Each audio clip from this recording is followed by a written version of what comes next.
You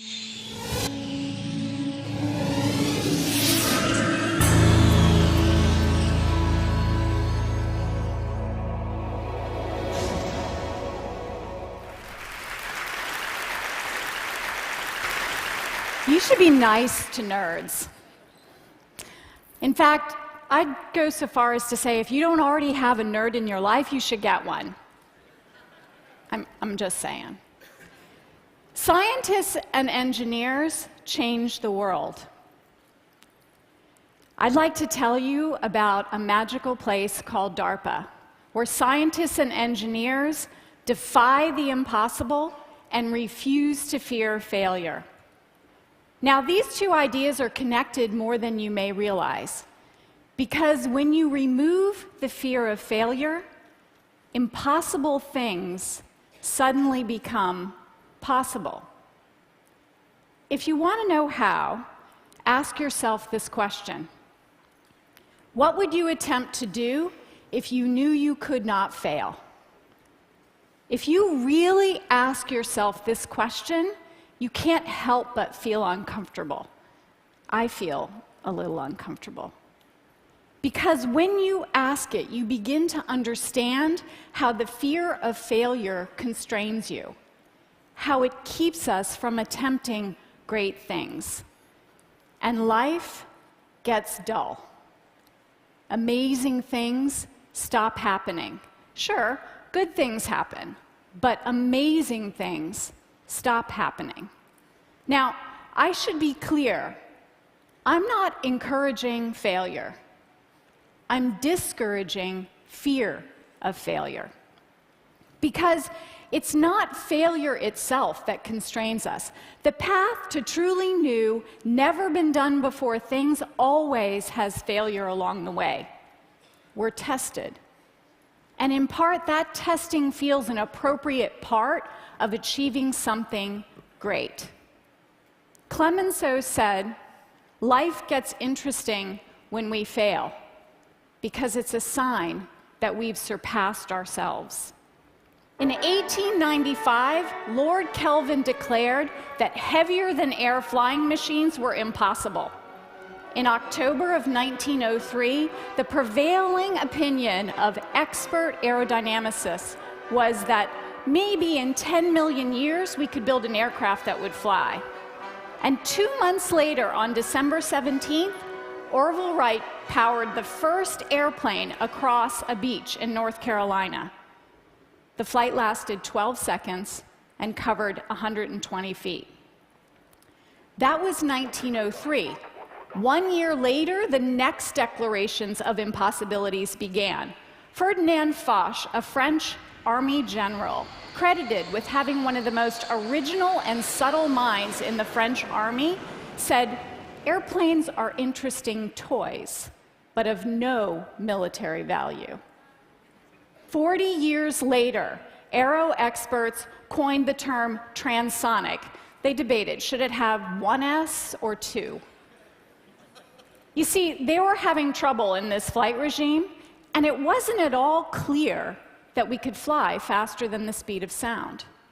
In 1947, there was no wind tunnel data beyond Mach 0.85.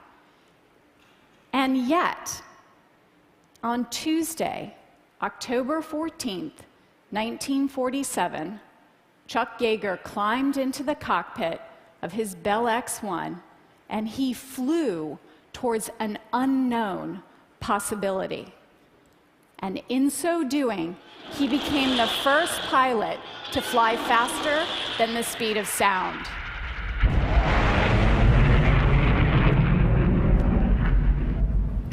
Six of 8 Atlas rockets blew up on the pad.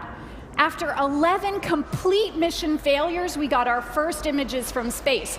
And on that first flight, we got more data than in all U-2 missions combined. It took a lot of failures to get there. Since we took to the sky, we have wanted to fly faster and farther.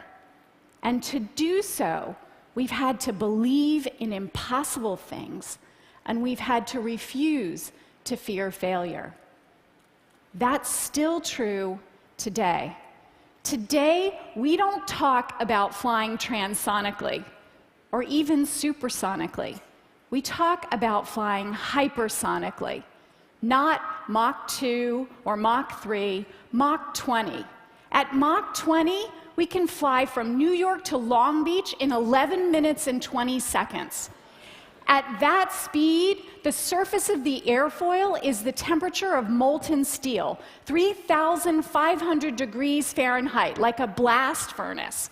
We are essentially burning the airfoil as we fly it. And we are flying it, or trying to. DARPA's hypersonic test vehicle is the fastest maneuvering aircraft ever built. It's boosted to near space atop a Minotaur 4 rocket. Now, the Minotaur 4 has too much impulse, so we have to bleed it off by flying the rocket at an 89-degree angle of attack for portions of the trajectory. That's an unnatural act for a rocket.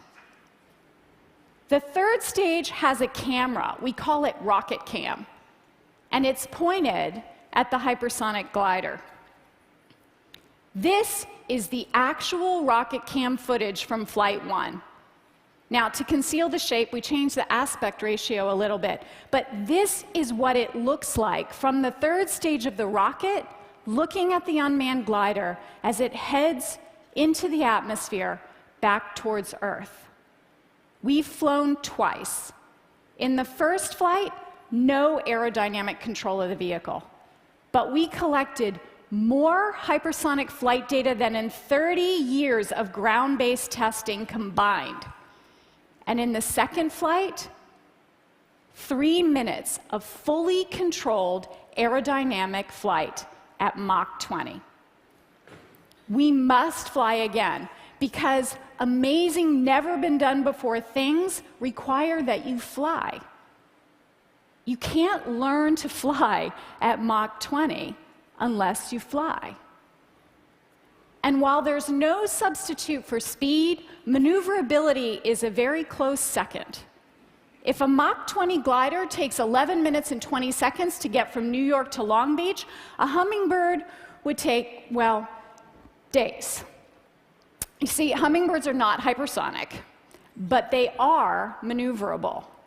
In fact, the hummingbird is the only bird that can fly backwards. It can fly up, down, forwards, backwards, even upside down.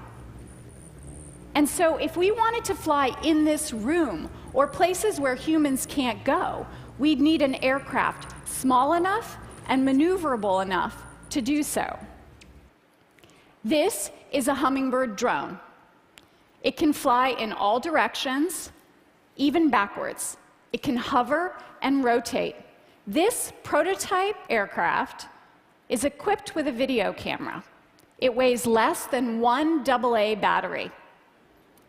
It does not eat nectar. In 2008, it flew for a whopping 20 seconds. A year later, 2 minutes, then 6, eventually 11. Many prototypes crashed. Many. But there's no way to learn to fly like a hummingbird unless you fly.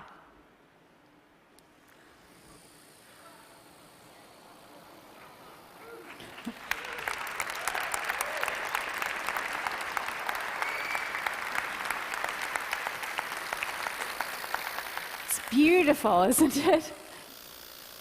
Wow. It's great. Matt is the first ever hummingbird pilot.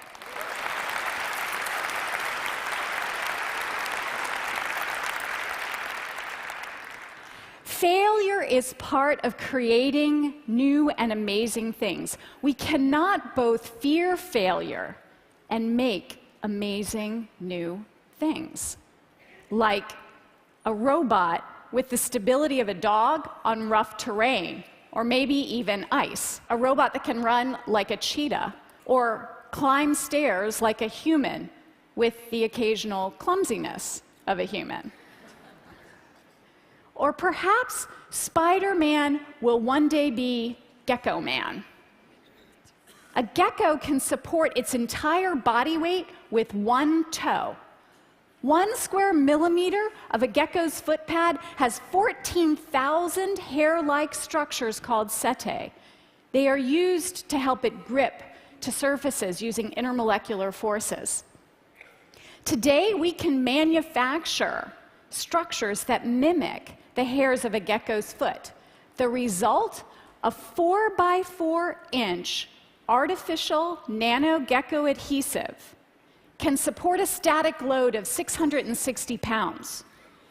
That's enough to stick 6 42-inch plasma TVs to your wall, no nails. So much for Velcro, right? And it's not just passive structures, it's entire machines. This is a spider mite. It's 1 millimeter long, but it looks like Godzilla next to these micro machines.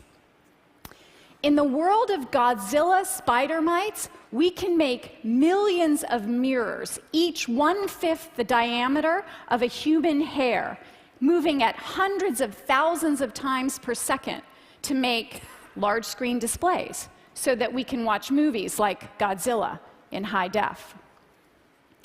And if we can build machines at that scale, what about Eiffel Tower-like trusses at the micro scale? Today we are making metals that are lighter than styrofoam, so light they can sit atop a dandelion puff and be blown away with a wisp of air. So light that you can make a car that 2 people can lift, but so strong that it has the crashworthiness of an SUV. From the smallest wisp of air to the powerful forces of nature's storms, there are 44 lightning strikes per second around the globe. Each lightning bolt heats the air to 44,000 degrees Fahrenheit, hotter than the surface of the sun. What if we could use these electromagnetic pulses as beacons? Beacons in a moving network of powerful transmitters. Experiments suggest that lightning could be the next GPS. Electrical pulses form the thoughts in our brains. Using a grid the size of your thumb with 32 electrodes on the surface of his brain, Tim uses his thoughts to control an advanced prosthetic arm. And his thoughts made him reach for Katie. This is the first time a human has controlled a robot with thought alone. And it is the first time that Tim has held Katie's hand in 7 years. That moment mattered to Tim and Katie. And this green goo may someday matter to you. This green goo is perhaps the vaccine that could save your life. It was made in tobacco plants. Tobacco plants can make millions of doses of vaccine in weeks instead of months. And it might just be the first healthy use of tobacco ever. And if it seems far-fetched that tobacco plants could make people healthy, what about gamers that could solve problems that experts can't solve? Last September, the gamers of Foldit solved the 3-dimensional structure of the retroviral protease that contributes to AIDS in rhesus monkeys. Now, understanding this structure is very important for developing treatments. For 15 years, it was unsolved in the scientific community. The gamers of Foldit solved it in 15 days. Now, they were able to do so by working together. They were able to work together because they're connected by the internet. And others, also connected to the internet, used it as an instrument of democracy. And together, they changed the fate of their nation. The internet is home to 2 billion people, or 30% of the world's population. It allows us to contribute and to be heard as individuals. It allows us to amplify our voices and our power as a group. But it too had humble beginnings. In 1969, the internet was but a dream, a few sketches on a piece of paper. And then, on October 29th, the first packet-switched message was sent from UCLA to SRI. The first two letters of the word login, that's all that made it through. An L and an O, and then a buffer overflow crashed the system. Two letters, an L and an O, now a worldwide force. So who are these scientists and engineers at a magical place called DARPA? They are nerds, and they are heroes among us. They challenge existing perspectives at the edges of science and under the most demanding of conditions. They remind us that we can change the world if we defy the impossible and we refuse to fear failure. They remind us that we all have nerd power. Sometimes we just forget. You see, there was a time when you weren't afraid of failure, when you were a great artist or a great dancer and you could sing, you were good at math, you could build things, you were an astronaut, an adventurer, Jacques Cousteau, you could jump higher, run faster, kick harder than anyone. You believed in impossible things and you were fearless. You were totally and completely in touch with your inner superhero. Scientists and engineers can indeed change the world. So can you. You were born to. So go ahead, ask yourself, what would you attempt to do if you knew you could not fail? Now, I want to say, this is not easy. It's hard to hold on to this feeling, really hard. I guess in some way I sort of believe it's supposed to be hard. Doubt and fear always creep in. We think someone else, someone smarter than us, someone more capable, someone with more resources will solve that problem. But there isn't anyone else. There's just you. And if we're lucky, in that moment, someone steps into that doubt and fear, takes a hand, and says, "Let me help you believe." Jason Harley did that for me. Jason started at DARPA on March 18th, 2010. He was with our transportation team. I saw Jason nearly every day, sometimes twice a day.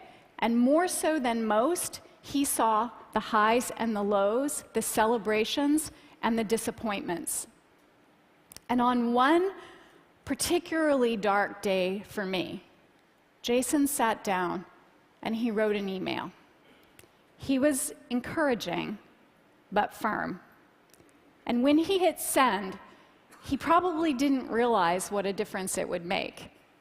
It mattered to me in that moment, and still today, when I doubt, when I feel afraid, when I need to reconnect with that feeling, I remember his words. They were so powerful.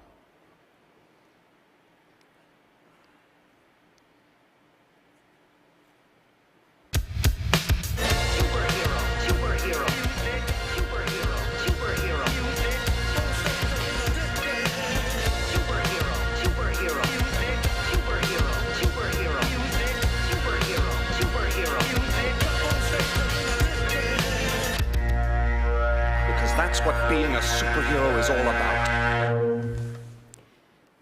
There is only time enough to iron your cape and back to the skies for you.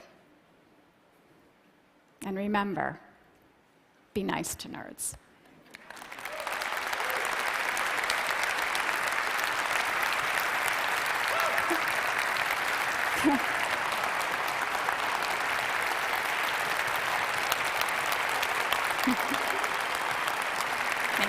Thank you. Regina, thank you. I have a couple of questions. Sure. So that glider of yours, the Mach 20 Yeah, glider. the Mach 20 glider. The first one, no control, it ended up in the Pacific, I think, somewhere, Yeah, right? yeah, it did. What happened on that second flight? Yeah, it also went in the Pacific. But this time under control? Well, yeah, no, we didn't fly it into the Pacific, right? No, there are multiple portions of the trajectory that are demanding in terms of really flying at that speed. And so in the second flight, we were able to get 3 minutes of fully aerodynamic control of the vehicle before we lost it. I imagine you're not planning to open up to passenger service from New York to Long Beach. Yeah, no, it might be a little warm. What do you picture? Yeah. What do you picture that glider being used for? Well, our responsibility is to develop the technology for this. How it's ultimately used will be determined by the military. Now, the purpose of the vehicle, though, the purpose of the technology is to be able to reach anywhere in the world in less than 60 minutes. And to carry a payload of more than a few pounds? Yeah. Like, what's the payload it could carry? Well, I don't think we ultimately know what it will be, right? We got to fly it first. But not necessarily just a camera? Yeah, no, not necessarily just a camera. It's amazing. The hummingbird. Yeah. I mean, I'm curious. You know, you started your beautiful sequence on flight with a wing, a plane Yeah. kind of trying to flap its wings and Yeah. failing horribly. Yeah. And there haven't been that many planes built since that flap wings. Yeah, yeah. Why did we think that this was the time to go biomimicry and copy a hummingbird? Isn't that a very expensive solution for a small, maneuverable flying object? So, I mean, in part, we wondered if it was possible to do it. And you have to revisit these questions over time. The folks at AeroVironment tried 300 or more different wing designs, 12 different forms of the avionics, took them 10 full prototypes to get something that would actually fly. But there's something really interesting about a flying machine that looks like something you'd recognize. So we often talk about stealth as a means for avoiding any type of sensing, but when things look just natural, you also don't see them. So it's So not it's necessarily like just mini the performance. stealth. It's partly the look. Sure, It's actually, sure. Look at that cute hummingbird flying into my headquarters. I mean, because I think as well as the awe at looking at that, Yeah, I'm sure sure. some people here are thinking, you know, technology catches up so quick. How long is it before some crazed geek with a little remote control flies one through a window of the White House? I mean, do you Yeah. worry about the Pandora's box issue here? Well, look, our singular mission is the creation and prevention of strategic surprise. That's what we do. It would be inconceivable for us to do that work if we didn't make people excited and uncomfortable with the things that we do at the same time. It's just the nature of what we do. Now, our responsibility is to push that edge, and you know, we have to be, of course, mindful and responsible of how the technology is developed and ultimately used. But we can't simply close our eyes and pretend that it isn't advancing. It's advancing. I mean, you're clearly a really inspiring leader, and you persuade people to go to these great feats of invention. But at a personal level, I mean, in a way, I can't imagine doing your job. Do you wake up in the night sometimes just asking questions about the possibly unintended consequences of your team's brilliance? Sure. I mean, I think you couldn't be human if you didn't ask those questions, you know? How do you answer them? Well, I don't always have answers for them, right? I think that we learn as time goes on. I mean, my job is one of the most exhilarating jobs you could have. I work with some of the most amazing people. And with that exhilaration comes a really deep sense of responsibility. And so you have, on the one hand, this tremendous lift of what's possible, right? And this tremendous seriousness of what it means. Regina, that was jaw-dropping, as they say. Thank you so much Thank for you. coming to Thank TED. you. Thank you.